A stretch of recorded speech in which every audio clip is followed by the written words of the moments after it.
那天真的特别惊心动魄，我在3个月减了7斤，因为本来就体重比较小，早上就出现点意外，然后我上场之前几个小时就休克了。对，就倒了，然后直到第2天反应过来的时候，就是我这个妆怎么都盖不住，因为脑袋就要卡，这个脸就要卡青了。对，其实整个奥运会的周期对于我们来说，我们俩还有整个我们的团队来说都特别的焦虑，特别感谢就是教练一直对我们的这种帮助，然后感谢各位这个艺术家老师们一直在背后支持我们，也是让我们站在场上有这种足够的自信。因为花样滑冰确实是一个艺术跟竞技体育最完美的一个结合，我们需要不断的去在这4分钟里面不能有任何一点点的这种差错，都会可能错失这块奖牌。然后所以那个压力真的是可想而知，也是感谢就是组织上也比较相信我们，把我们扔到了最后，就拿到就凑这个9宫格。对，真的是就是压力非常大，但我觉得我们其实真的是做到了。首先真的是感谢每一位在支持我们的人。我觉得运动员就是和平年代的战士，不管什么时候，祖国需要我们都会站到第一线。其实但是从领奖台下来就是从零开始。我们希望说，不管是作为运动员也好，还是接下来的路也好，都能继续的踏实，然后不忘初心，然后做更好的自己。其实我的人生词条就是为自己喜欢的事儿拼命的玩儿，对，然后都是玩嘛，但是要拼了命的去做。然后我觉得，在我们运动员身上都是有这种信念的，因为比赛是什么？比赛英文叫 game， 其实就是一个游戏。那我们怎么去面对这场游戏？其实跟面对我们自己的人生是一样的，就是我们拼了命的去把这件事儿、喜欢的事儿做好。也在学习，不断尝试去往艺术的这方面更高领域去做的一个人，就是这个做出来每一个作品都像自己的宝贝孩子一样，我没有我不喜欢的，感觉我们真的是生到一个好的时代。就是说那时候教练滑冰还从掉到冰窟里，然后捞上来接着滑或者衣服。那我们真的是这个时代啊，服装也好啊，然后冰场也好啊，都是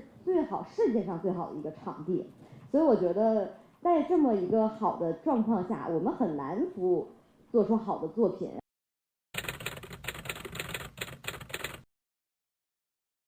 其实短节目舞蹈，我们其实要滑的这一套是叫弗拉明戈风格的音乐，我们重新编辑了一个舞蹈情节，去放在整套节目当中。所以当时呢，也特意的就是舞蹈家协会也帮我们去联系了当时上过春晚的专门学过弗拉明戈的老师，非常专业的。那时候正好是假期阶段，我俩开着车就到处跑，老师说在哪儿练，我俩就找个地儿去跟人练去，就是飘着，然后再去专门跟老师去学习的这种取经的过程，是一种我们由内向外而发的这种我想要进步，我想要去收获的一个过程。所以我们在这个弗拉明戈的舞蹈上，老师下了很多的功夫，然后我们同时也去想要去把这个东西更好的融合在滑冰当中，因为陆地跳上弗拉明戈有很多脚下是不同的与冰上，所以我们就想着如何去把这个问题呢再融入到冰上。最后我们发现很多东西其实可以在这个上身的肢体上和滑冰的脚下上去做一些更好的配合，所以当时在这一块其实起到了非常大的一个作用，所以才能有今天能够站在冬奥赛场上去划出了一个能够破世界纪录的这么一个很好的作品。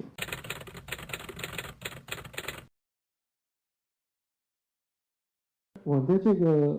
比赛服啊，在前期基本上也都是教练帮我去定，然后后期呢就编舞教练隋文静他开始也定，所以我基本上是没什么话语权的。然后所以后面的这4年的这比赛服，我发现基本上都是那一个样子。对，我有第一种要求，我舒适就行，我别举起来就还勒着我，我觉得举不舒服啊，我就舒适就行。颜色差不多过去可以了，我不挑剔了。但是我觉得女孩比赛服确实挺好看的哈，但是身上呢唯一一点让我觉得就是很难受的一点就是钻太多了。尤其是在做脸似这种动作的时候，直接先把这脸就刮出血了，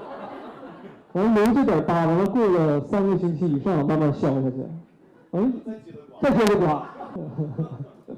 对，所以这几年比赛服一开始都在国外做，然后后来也是在国内这个北京服装学院，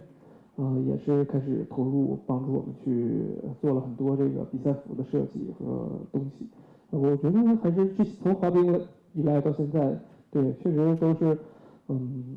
就是能产生一步步好的作品，确实跟比赛服和音乐还有大家的用心是息息相关的，永远离不开的。其实我们像刚才运动员呀、教练员呀，我们方方面面的人，大家都在讲不容易。那就是我们最终的我们的精神力量是怎么从不容易当中我们能够走出来，才能迈上新的台阶。我觉得这是最主要的。所以我觉得我们在我们的运动员身上是很好体现这一点的，因为他们每天在训练中都不断的面临着挫折、失败。你看，虽然他们是奥运会冠军、世界冠军，但是他们每天同样在冰场会摔倒，同样从摔倒的地方去爬起来。他们为了他们的完美动作，每天在追求着完美，才能在奥运会的这么大的这种场地上，在我们的祖国人面前，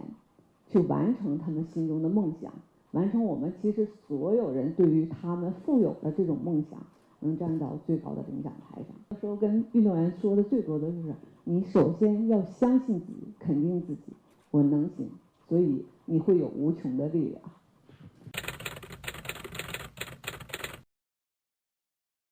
我觉得从花样滑冰这么多年的历史来看，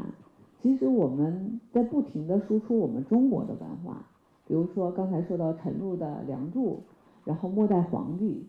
然后包括说到我俩的图兰朵，也是就是带有中国元素，所以这么多年我们花样滑冰的这种传承，也是不断的向国外、向我们的世界上去宣传我们中国的这个文化。其实我觉得整体的角色的转换对我来说是一个适应的一个过程。我觉得最主要的就是我作为协会的主席，我怎么样去服务好花样滑冰，怎么样去服务好我们的运动员。因为大家都知道，这次通过奥运会，很多的观众都知道，奥运会的本身就是以运动员和教练员为核心的。那所以我是从运动员出身的，现在在我这个岗位上，我更知道如何来服务、来保障我们的运动员和教练员。这是我们历届参加的奥运会最长的一次赛季，16天，备受煎熬啊！但是呢，我们非常骄傲，队员们挺住了压力，也扛住了这些年在首钢训练的这种艰苦，也失去了很多，但是一切都值得。我常跟运动员说，我说你们在北京奥运会的时候，我们一定要流下喜悦的眼泪。就是我们在训练过程当中多么的苦，多么的艰难，但是能挺得住，能扛得住。那在最后的那一刻的时候，只要流下喜悦的眼泪，我们一切都值了。那么我们肯定是不遗余力的、全力以赴的为中国代表团的第9金去拼搏。还好我们